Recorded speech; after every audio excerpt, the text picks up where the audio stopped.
Maganda naman. Wala naman naging issue sa headset. Still bearing na rin eh.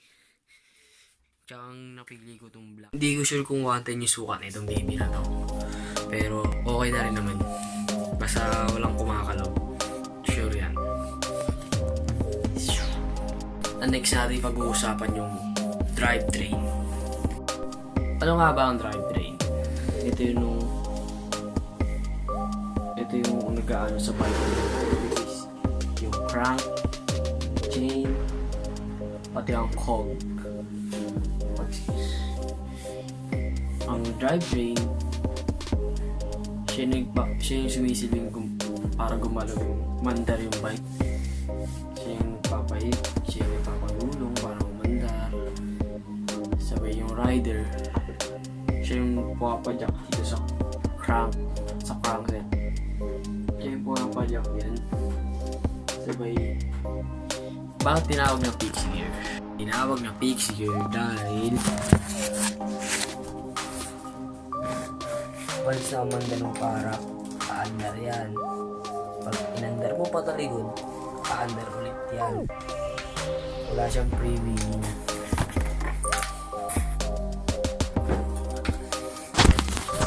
Hindi siya katulad sa mga mountain bike, road bikes na may freewheel. Ito kasi yun. Ito yung tinatawag na cog and lock ring. Yung cog, wala siyang bearing sa loob.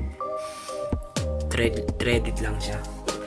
At yung lock ring, siya yung naglalak para hindi matanggal yung cog. Para hindi matanggal yung cog sa pagkakasigip. Kasi minsan pag wala kang lock ring, matatanggal yung cog mo. Malulost rin yung hub. Yung thread ng hub, malulost rin yung. Ito, ang gear ratio na ito ay 48. Sabay ito ay 14. Kakasop lang kasi itong wheelset na to, guys. Kakasop lang ito. Ang dating wheelset na ito is Araya. Yung hub nun, ewan ko, basta classic daw, sabi. Classic na hub. Parang derailium na hub yun. Ewan. So, ito ay naka-KMC peanut chain. Kita nyo naman.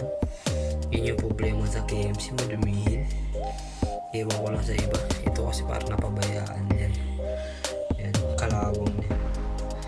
Disgusting. Oh, ito naman ang crank natin. Yaba Ota.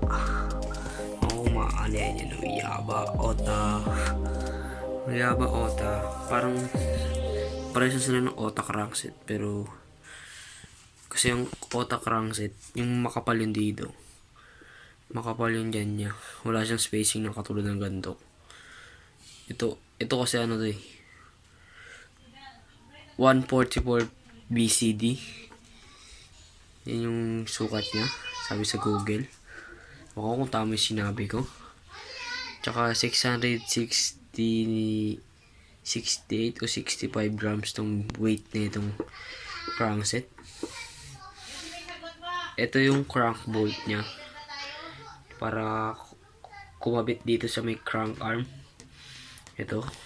Nakakabit siya rito sa chain. Nakabolt siya rito sa chain ring. Para kumabit dito sa crank arm. Ito ay nagkakalaga ng 2,300. Di ko alam kung meron ito sa Tryon, Makati. O sa may... Iba ko. Wala pa ako nakita nito sa may Cyclery. Pero okay na rin to. 48 teeth ang chainring na ito. Yan po. Yaba ota. Kala ko. So yun, ito ang wheelset natin. Celt 40mm. Celt yan. 40mm. Stainless spokes and nipple.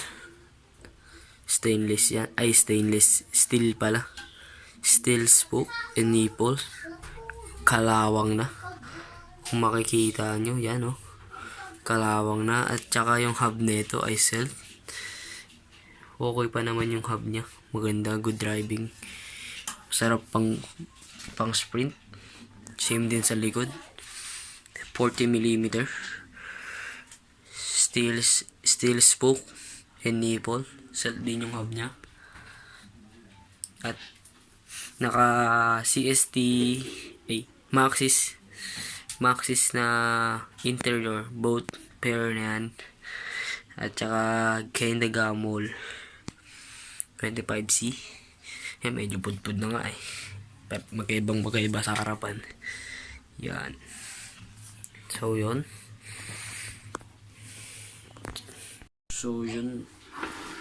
Bakit natin pinili ang fixed gear?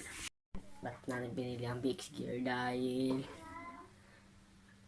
nung anong grade ba ako nun?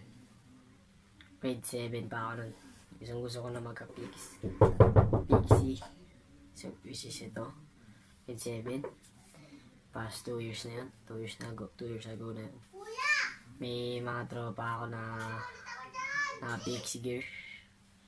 And na-expire ako sa kanila kasi nung unang gamit ko na nung unang try ko mag-pixie,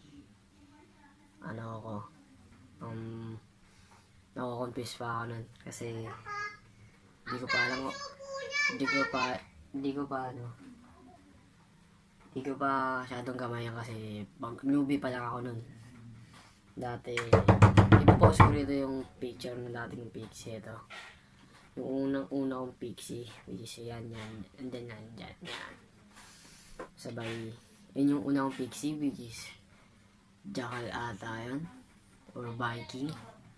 Pero parang Viking kasi, tignan nyo na lang yung picture. Kung sure kung Viking or Jackal, or SGM. Basta, sabay, yun, nasinwap ko yung nakipag-swap ako dati nun sa may taga Santa Mesa kasi si Dos. Yun. Swap ko yun, sabay swap back ulit kami kasi hindi ko nagustuhan yung quality nung pixie niya. Sabay ito namang grade 8 ako. Diba, tumigil na, grade 7 ako, pagkatapos ko mag-swap back, tinigil ko mag-pixie. Pagtigil ko mag-pixie, MTB naman ako. Just nakita ko nito yung isang mountain bike na kulay pula. Ito yung itsura nun. Yan. Nandyan din yun. Kulay pula rin. Kulay pula naman. Standard mountain bike lang yan. Nakita ko nito. Tapos inuwi sa may Manila. Ito ko inayos. Pinagawa ko. Nalagaan ko yun. Sabay nakita ko yung isang frame. K2 Bayside na frame 26CR din sa may taas namin. Ano yun? K2 series na Bayside MTB. Pwede rin siya maging road bike kung gusto mong gawin road bike or gravel, pwede rin. So yun, ginawa ko, pininturahan ko muna yung frame. Pagka-pintura ako sa frame, tinignan ko kung may issue. Wala namang issue, which is okay. Yung port niya still lang. Tapos yung travel ng port nun 100mm, mahaba rin. Hindi ko alam kung ano lapad ng stanchion, pero yung travel ng stanchion niya 100mm naman, okay naman. 26CR, pwede pang maging 27.5, basta maliit lang yung gulong mo. Swak yun. So moving naman tayo. Pagkabuo nung mountain bike na yun, Anong ginawa ko nun? Pagkabuo ng mountain bike na yun, pinturahan ko. Tumagal din ng 2 months. Bago ko na-sub bago ko na-benta. Binenta ko yun. Kasi bayad sila ko dati. Binenta ko yun. Pag benta ko dun, may nakita na ako sa FB. Which is yung jackal. Yung jackal na yun ito. Yan, yung jackal na yan. Kulay black pa siya, orig pink pa siya, bulok-bulok nga lang. Hindi kasi, newbie pa lang ako sa pixie nun, kaya hindi ko masyadong kabisado. Wala pa akong alam nun. So, binili ko yun. Nung pag-meetup namin, taga-ano ko siya, taga-Malate. Shoutout sa'yo, kung sino ka man. Unang paggamit ko dun, yung BB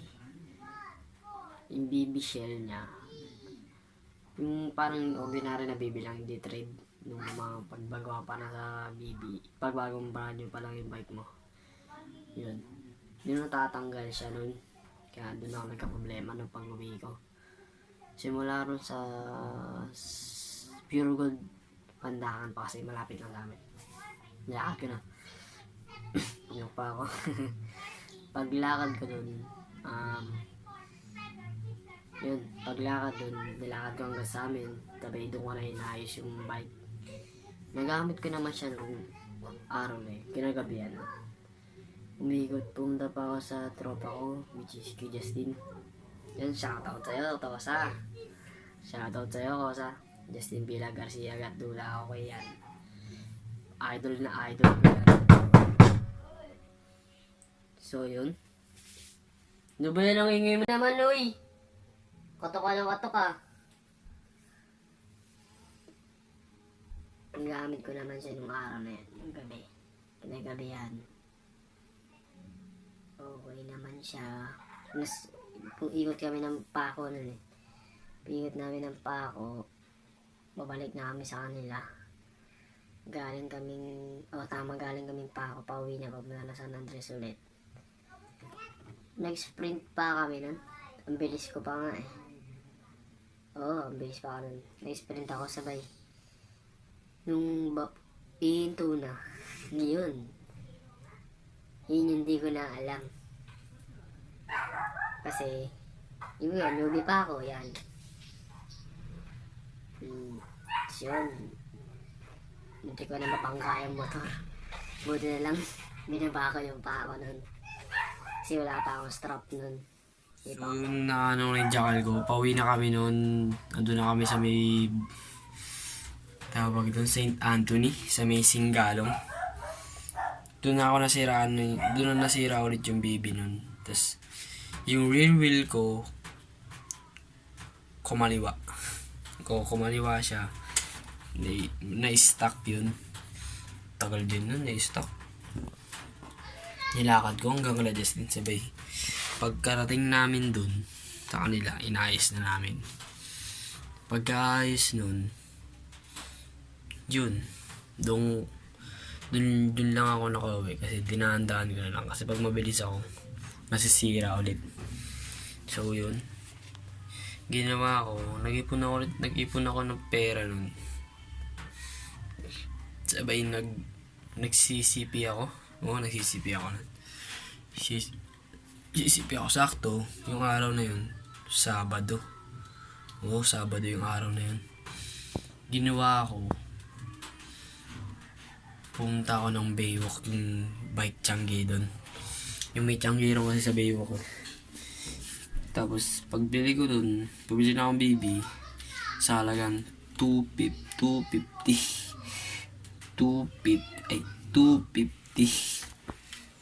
Nabili ko yung baby. Yun, nagawa naman. Okay naman siya.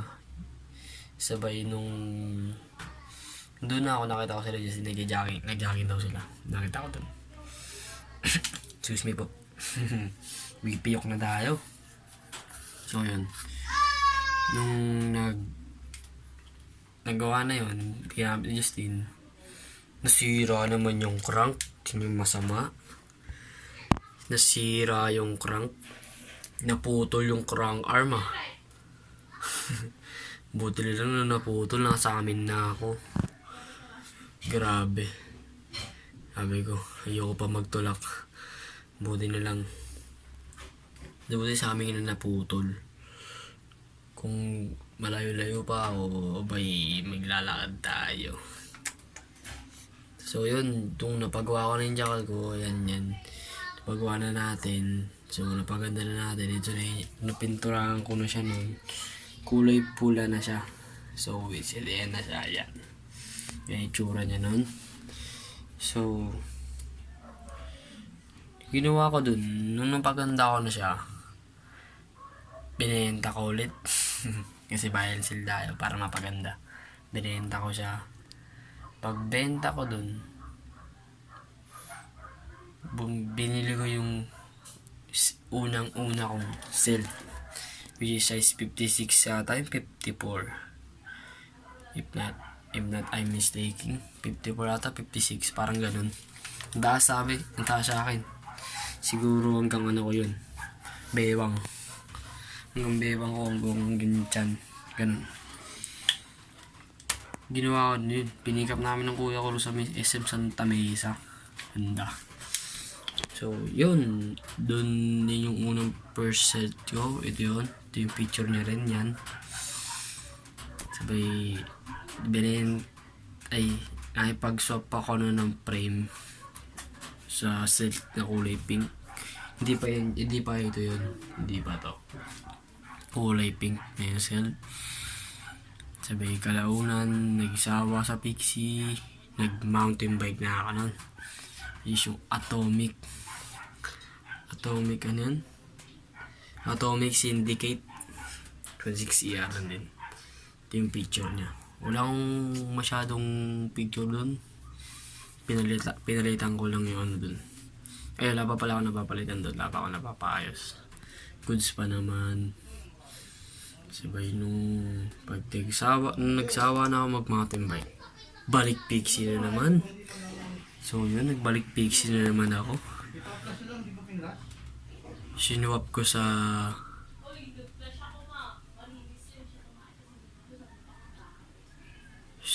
dun. So nakuha ko yun. Naswap ko na ulit sa Pixie. Isa set din. Kaso, naging issue ko dun yung crank naman. Crank na naman tayo. Pag crank, nung naswap ko na yun, yung crank niya, medyo may anog na rin. Kasi yung crank na yung MR na crank. Tapos, naka-olive chain na rin yan. Okay na rin naman. Wala naman yung issue. Naka-ano siya dati. Yung hub niya ay XJ yung hub, sabi Araya ribset din. Stainless focus naman yun.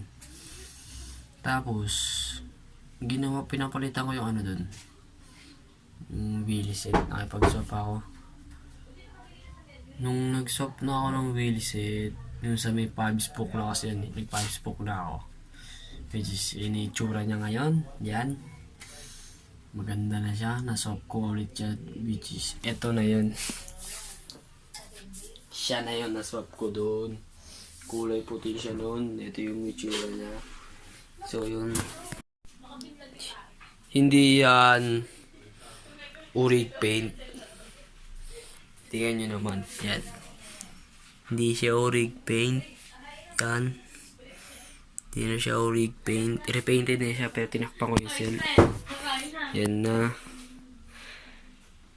Yung tumagal kong Pixie, yung cell. So, dito ko na rin tatapusin tong video na to. Huwag mo makakalimutan na mag-like, share, comment kung gusto mo. Ayaw ko sa'yo.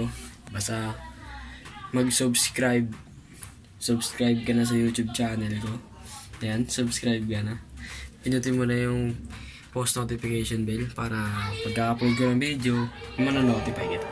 So yun, without further ado, salamat, ride safe, Godspeed, and break less. Ha ha!